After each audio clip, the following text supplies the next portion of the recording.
साथियों नमस्कार। आज हम गुरुकुल ज्ञान गंगा चैनल में एक और नए जनपद पढ़ने वाले हैं।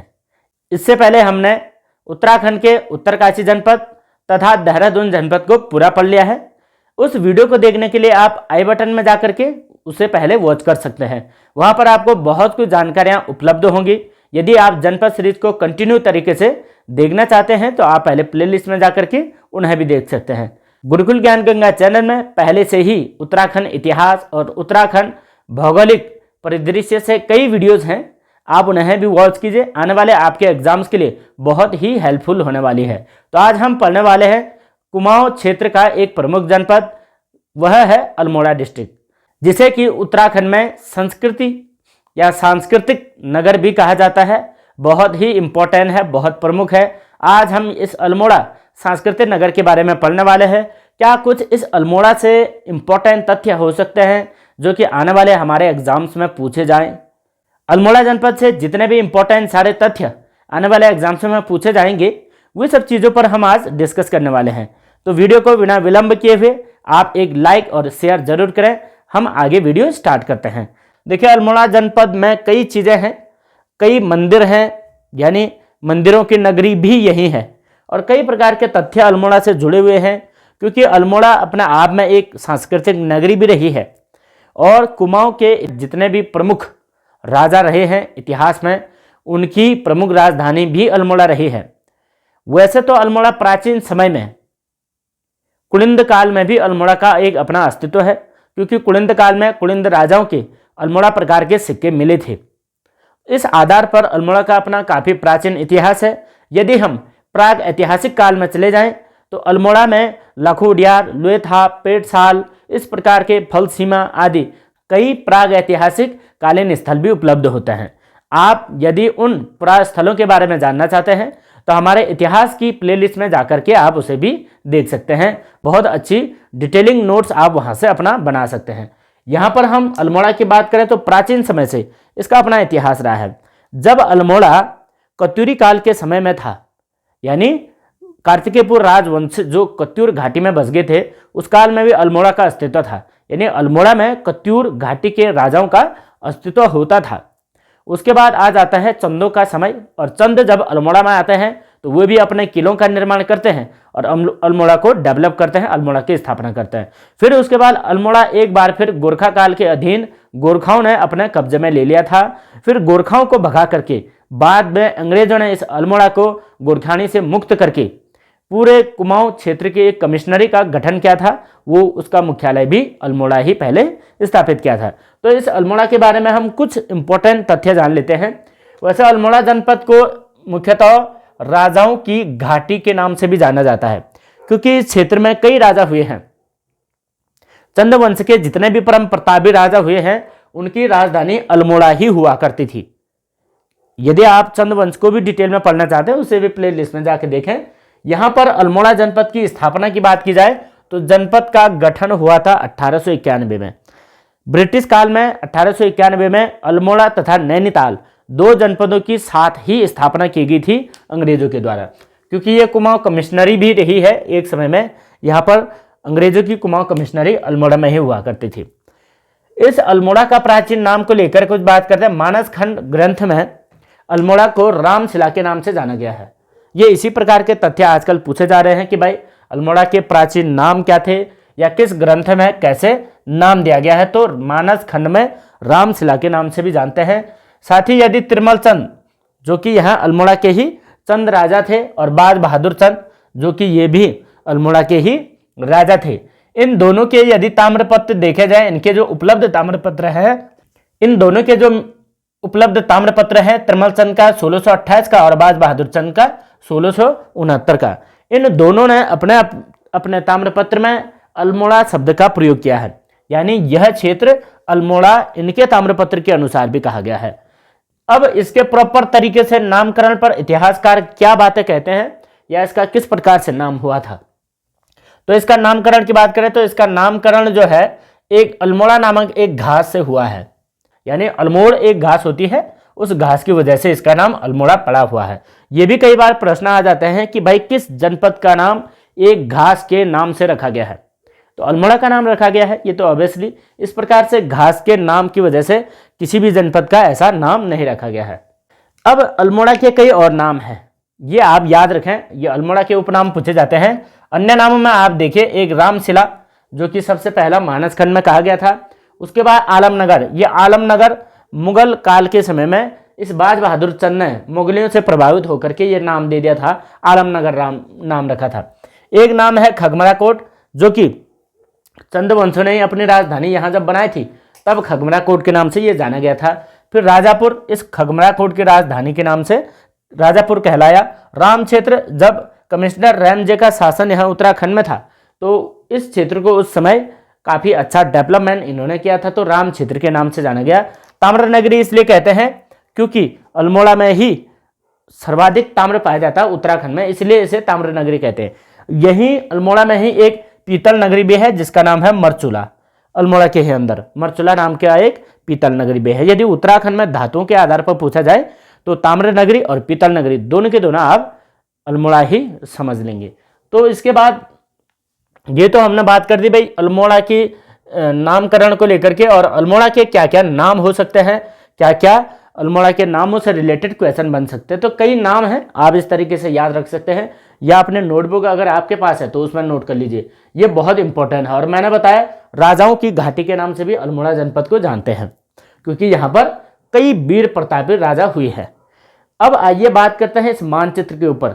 ये मानचित्र है अल्मोड़ा का एक डायग्राम। आप इस डायग्राम के अंदर कई तथ्य लिखे हुए देख रहे हैं, और इस डायग्राम के अंदर जितने भी तथ्य लिखे हुए हैं इस पर हम बात करते हैं।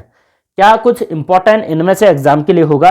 हम देखिए टारगेट कर रहे हैं कि हमारे एग्जाम में अच्छे से अच्छे क्वेश्चन इन वीडियो सीरीज से कुछ ना कुछ बने, क्योंकि इस तरीके से भ्रामक प्रश्न अब पूछे जाते हैं, नॉर्मल नहीं रह गया एग्जाम काफ़ी हाई लेवल का हो चुका है और कंपटीशन काफ़ी तेज़ी से बढ़ रहा है। तो इसलिए हमें तैयारी बहुत अच्छे से तरीके से करनी होगी। तो यहाँ पर अगर आप देखें अल्मोड़ा नगर ठीक यहाँ पर है, ये चित्र आप एक बार से ठीक से देख लें, ये लगभग अल्मोड़ा का आकार बना हुआ है। यहाँ पर ठीक इसके बीच में ये अल्मोड़ा नगर है, जो कि आज अल्मोड़ा नगर ही है, अल्मोड़ा नगर के नाम से जाना जाता है। हालांकि प्राचीन समय में कई नामों से नामांकित किया गया है।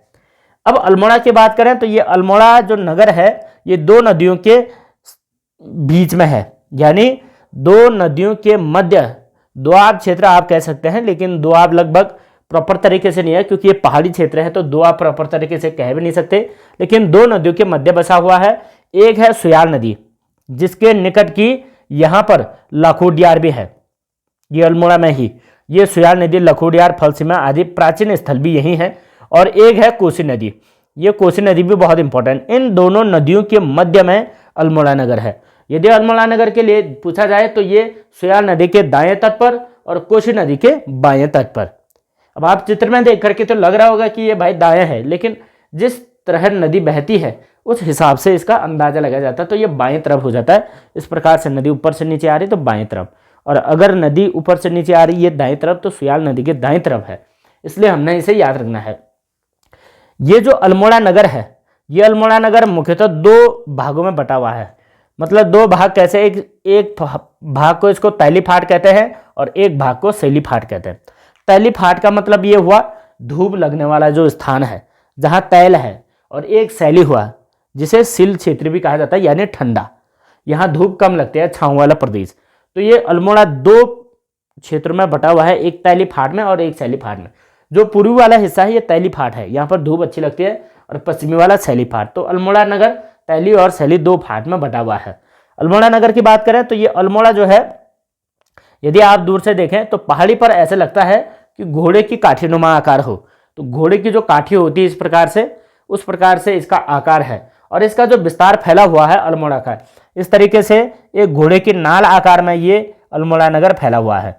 काफ़ी सबसे लंबा मार्केट भी उत्तराखंड में आप कह सकते हैं, काफ़ी लंबाई में है और घोड़े के आकार में फैला हुआ है ये पूरा अल्मोड़ा। तो इस तरीके से हमने अल्मोड़ा को याद रखना है। अल्मोड़ा का एक प्रमुख जो किला है यहाँ का वो है लाल मंडी किला।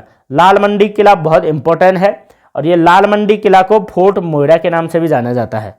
और ये जो लाल मंडी किला है इसको बालो कल्याण चंद ने बनाया था, उस पर भी हम बात करेंगे क्या क्या घटनाक्रम हुआ था।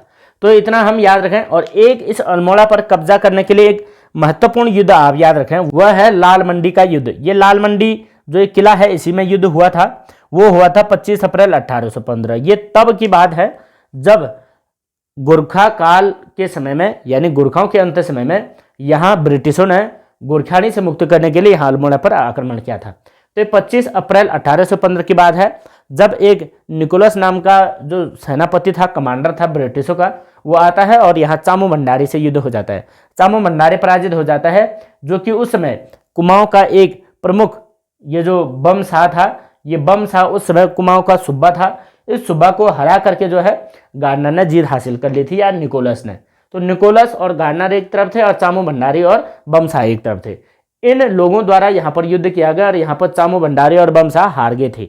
और यही वो समय था जिसके बाद अंग्रेजों ने गोरखाओं को यहाँ से भगा करके ब्रिटिश काल की शुरुआत करी थी। ये इसके अंदर हम कुछ जानकारी याद रख रहे हैं। यहाँ पर अगर आप देखें तो क्षेत्रफल इसका 3139 आप याद रखें, कई बार क्षेत्रफल भी पूछ लिया जाता था। 3139 इसका क्षेत्रफल है, ये वर्ग किलोमीटर में मापा जाता है। और ये पूर्ण तरीके से जो जनपद है हमारा अल्मोड़ा, ये पूर्ण तरीके से आंतरिक जनपद है। आंतरिक जनपद का मतलब ये होता है जिस जनपद की सीमाएं किसी अन्य राज्य या अन्य देश को नहीं छूती हैं, केवल अपने ही जनपदों के अंदर इनकी सीमा विभाजित हो जाती है, तो ये आंतरिक जनपद है। ये अभी तक टोटल जो है 6 जनपदों से सीमा साझा करता है। ये तो आप जानते हैं। इसके आसपास जितने भी जनपद है उन्हें याद रखें, नैनीताल से लेकर चंपावत, पिथौरागढ़, और यहाँ से बागेश्वर हो गया, चमोली हो गया, टिहरी हो गया। तो इस प्रकार से हम याद रखेंगे कितने जनपदों से सीमा बनाता है, 6 जनपदों से मुख्य है। वैसे तो सबसे अधिक जनपदों से सीमा बनाने वाला पौड़ी है, जो कि 7 जनपदों से बनाता है, लेकिन ये 6 जनपदों से बनाता है। और यहाँ पर कुछ और नोट किए हुए हैं जो कि बहुत ज़्यादा इंपॉर्टेंट है। ये है लिंगानुपात। अभी तक उत्तराखंड में सबसे अधिक लिंगानुपात अल्मोड़ा का ही है, वह है 1139, यानी 1139 लड़कियां प्रति 1000 लड़कों पर यहाँ हैं। ये रिकॉर्ड है 2011 की जनगणना के अनुसार। अभी शिशु लिंगानुपात की बात करें तो शिशु लिंगानुपात भी यहाँ अल्मोड़ा में सर्वाधिक ही है, जो कि 922 बालिकाएं प्रति 1000 बालकों पर। हालांकि यहाँ बालिकाओं की संख्या काफी कम है, लेकिन अन्य जनपदों के अनुपात में ये जो लिंगानुपात है ये सर्वाधिक है। इसके दशकीय वृद्धि की बात करें तो दशकीय वृद्धि इसके भी माइनस में है। एक जनपद और है, वह है पौड़ी। पौड़ी का भी दशकीय जो जनसंख्या वृद्धि दर है वह भी माइनस में है। गढ़वाल और कुमाऊं की बात करें तो गढ़वाल में सबसे अधिक पलायन का जो शिकार हो रहा है वह हो रहा है पौड़ी जनपद, उसको भी हम पढ़ेंगे। और यहाँ पर सबसे अधिक पलायन का शिकार अल्मोड़ा हो रहा है। यहाँ पर -1.28% जो है प्रति 10 वर्ष में दशकीय वृद्धि दर के हिसाब से जनसंख्या वृद्धि घट रही है। यानी जनसंख्या वृद्धि नहीं हो रही, बल्कि जनसंख्या जो वृद्धि होना चाहिए था वो घट रहा है। इसका मतलब पलायन हो रहा है, आदमी अल्मोड़ा में निवास कम कर रहा है।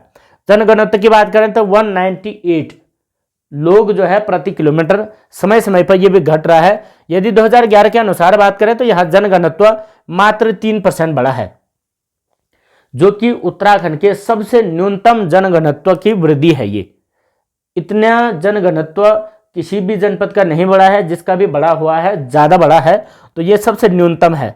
तो इस प्रकार से ये मैंने सर्वाधिक बताया और सबसे न्यूनतम और न्यूनतम, तो ये इन चीज़ों को भी हमने याद रखना है। हालांकि सबसे न्यूनतम जनसंख्या वृद्धि दर तो पौड़ी में है, ये 2nd नंबर पर है अल्मोड़ा। और ये इस हिसाब से आप जो 2011 के अनुसार जनघनत्व है वो जनघनत्व सबसे कम है, यहाँ 3% केवल बढ़ा हुआ है। जबकि जनसंख्या जिस हिसाब से भारत की बढ़ रही है उस हिसाब से यहाँ भी तेजी से बढ़ने से था, लेकिन ये भी पलायन का शिकार हो रहा है। तो अभी तक हम इतना कुछ जितने भी मानचित्र के अंदर है इन पर बात कर चुके हैं भाई। उत्तराखंड के अंदर जो ये अल्मोड़ा जनपद है, ये अल्मोड़ा जनपद के अंदर क्या क्या कुछ विशेष बातें हैं। अब यहाँ पर अल्मोड़ा को ये जो लाल मंडी किला है या खगमरा कोट जहाँ पर था, जो खगमरा कोट को कहा गया था, ये खगमरा कोट लाल मंडी में जो है 1563 से चंद शासकों ने यहाँ पर शासन किया। उस समय बालो कल्याण चंद यहाँ पर अल्मोड़ा नगर की स्थापना करते हैं या अल्मोड़ा बसाते हैं।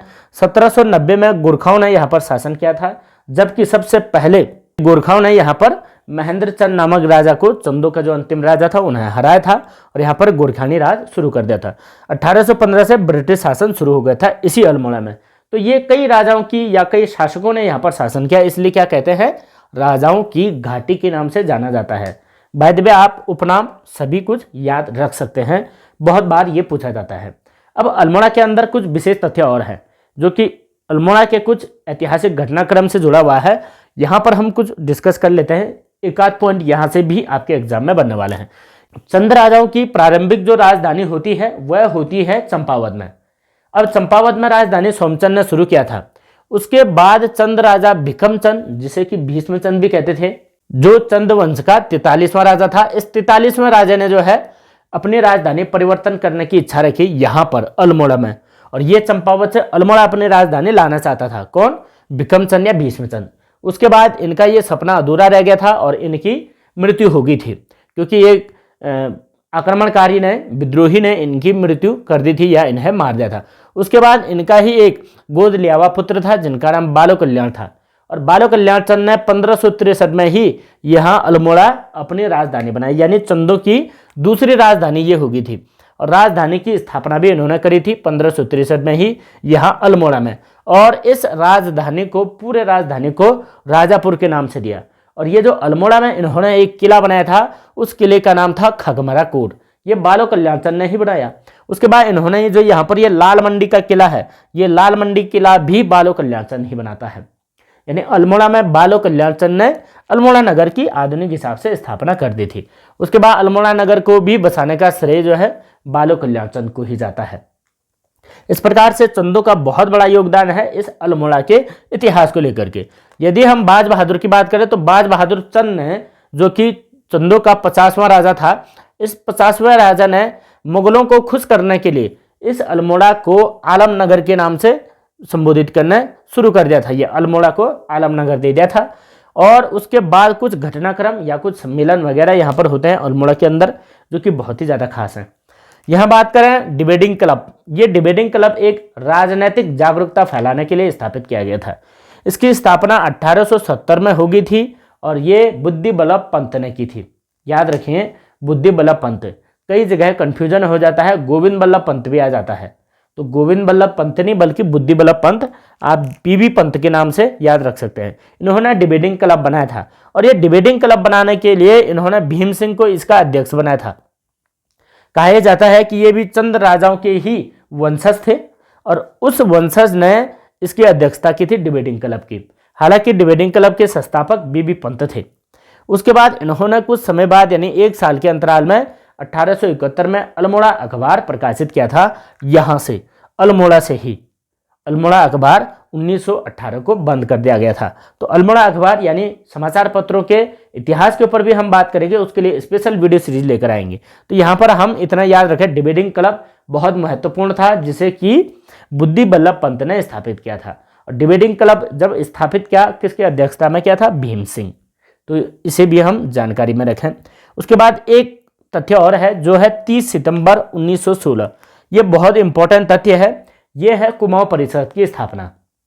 अल्मोड़ा में ही मझेड़ा में इसकी स्थापना हुई थी, मझेड़ा। और मझेड़ा ताम्रपत्र आप जानते हैं बालो कल्याण चंद का भी है, जो बहुत ही इंपॉर्टेंट होता है। तो मझेड़ा में कुमाऊं परिषद का गठन किया गया था, जिस कुमाऊं परिषद के उस समय अध्यक्ष राय बहादुर नारायण दत्त छिपाल जी थे।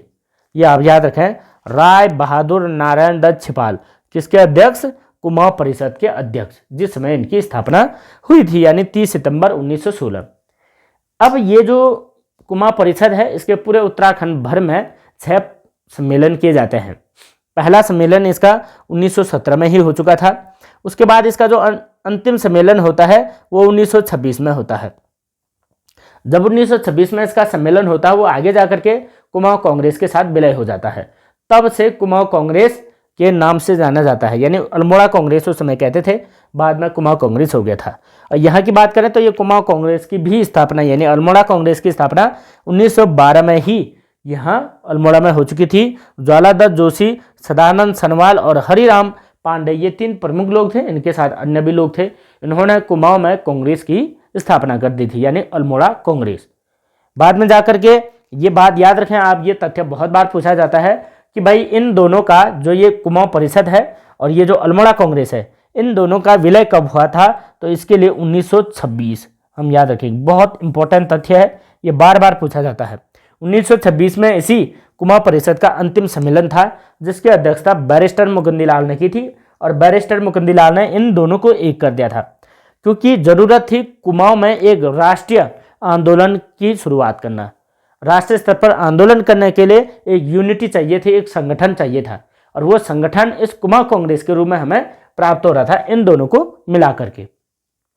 अब एक कांड और है, इस कांड को भी आप याद रखें, देघाट गोलीकांड और सल्ट यानी खुम्माण का गोलीकांड। ये देघाट गोलीकांड और खुम्माण का गोलीकांड दरअसल उस समय की बात है जब भारत में भारत छोड़ो आंदोलन चल रहा था गांधी जी द्वारा। तो भारत छोड़ो आंदोलन के दौरान पहले यहाँ 19 अगस्त 1942 को देघाट, जो कि कुमाऊं के अंदर है, जहां पर कि देवकी की मृत्यु हुई थी, जो कि तिलो रोतेली की फ्रेंड थी, उनकी मृत्यु हुई थी। वहीं पर एक गोलीकांड होता है, ब्रिटिशों ने ये गोलियां यहाँ पर चलाई थी। और उसके बाद एक सल्ट की घटना भी होती है, जो कि खुमाण में हुई थी। उस समय यहाँ इस कुमाऊं कांग्रेस का मुख्यालय हुआ करता था। तो अंग्रेजों को लगा कि भाई यहाँ पर ये एक षड्यंत्र चल रहा है, जो कि ब्रिटिश सरकार के खिलाफ यहाँ पर गतिविधियां हो रही हैं। अंग्रेजों ने वहाँ पर उसके बाद ब्रिटिश सेना भेजे, और ब्रिटिश सेना के द्वारा इनका जो आंदोलन था उस आंदोलन को कुचलने के लिए यहाँ पर गोलियां चला दी थी।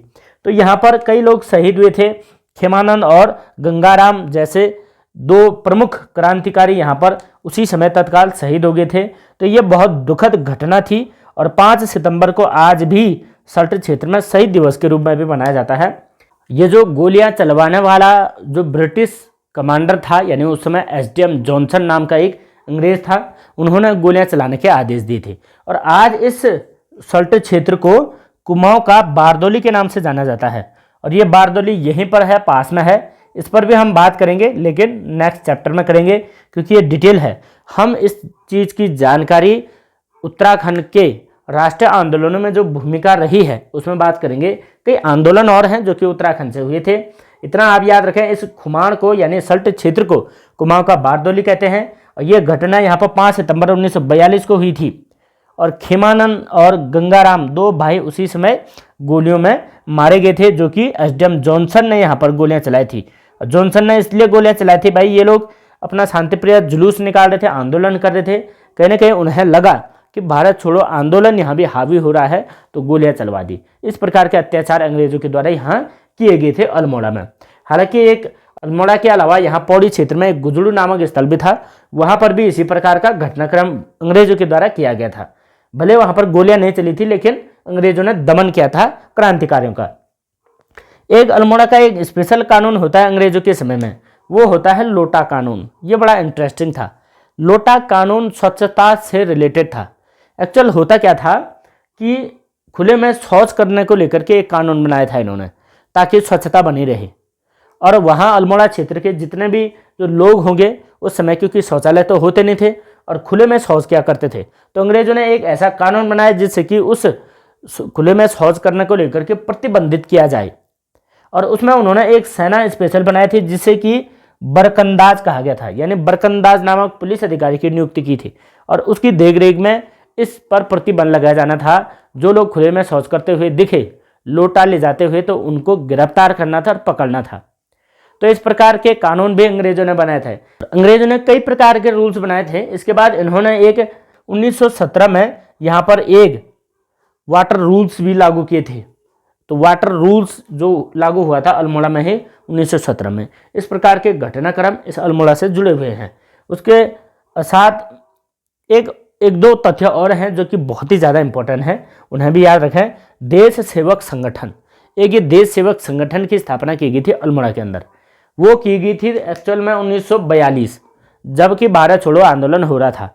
उसी दौरान मालती देवी नामक एक क्रांतिकारी महिला ने देश सेवक संगठन की स्थापना की थी, जहां पर कि महिलाओं ने बढ़ चढ़ करके ब्रिटिश सत्ता का विरोध यहाँ से किया था। फिर उसके बाद राज्य का जो प्रथम राजनीतिक गिरफ्तारी होती है, जिनका नाम मोहन सिंह मेहता था, वो भी इसी अल्मोड़ा से रिलेटेड थे, और यहीं पर उनकी पहली गिरफ्तारी हुई थी 1921 में असहयोग आंदोलन के समय में। इस प्रकार से अल्मोड़ा के कई तथ्य हमने जान लिए हैं, और अल्मोड़ा का नाम किस प्रकार से पड़ा और क्या क्या घटनाक्रम यहाँ पर हुई थी, क्या इनके ऐतिहासिक तथ्य है, सब कुछ पर हम कुछ कुछ डिस्कस कर चुके हैं। यहाँ से कोई ना कोई प्रश्न जरूर बनता है। यदि आप हमारी वीडियो पर नए हैं तो चैनल को सब्सक्राइब करना बिल्कुल ना भूलिएगा, और आने वाला एग्जाम के लिए आपके लिए बहुत ही खास होने वाला है। मिस नहीं करना है, पूरी देखें वीडियो, और जब आप पूरी देख लेंगे तो आपको लगेगा कि हाँ, इसमें कई चीज़ें ऐसी हो सकती हैं जो एग्जाम में पूछे जाएं। ये जो सब कुछ, ये जो सम्मेलन है या जो संस्था ये बनी हुई है, कुमाऊं परिषद, अल्मोड़ा कांग्रेस वगैरह, ये देघाट गोलीकांड और सल्टो गोलीकांड, ये सब कुछ हम एक नई वीडियो सीरीज लाने वाले हैं। उसमें हम उत्तराखंड के अंदर राष्ट्रीय आंदोलन की भूमिका में उत्तराखंड ने क्या क्या योगदान दिया है और कौन कौन से क्रांतिकारी और कौन कौन से क्रांतिवीरों ने अपनी भूमिका दी है, उन पर भी डिस्कस करेंगे, और वो बहुत महत्वपूर्ण सेशन होगा हमारा। तो अल्मोड़ा की ये पहली वीडियो थी। इसके बाद अल्मोड़ा डिस्ट्रिक्ट सीरीज के अंदर अल्मोड़ा के पहाड़, पर्वत, नदियाँ और जितने भी झीलें वगैरह यहाँ हैं, वो सब के बारे में भी जानेंगे। और अल्मोड़ा एक सांस्कृतिक नगरी है, मंदिरों की नगरी भी यहीं है, और मेले आदि बहुत कुछ यहाँ अल्मोड़ा में होते हैं। उसके लिए आगे वीडियो में लगातार बने रहेगा। तो आज के लिए बस इतना ही, मिलते हैं एक अगली और खूबसूरत वीडियो में। तब तक के लिए आपको जय हिंद, जय उत्तराखंड।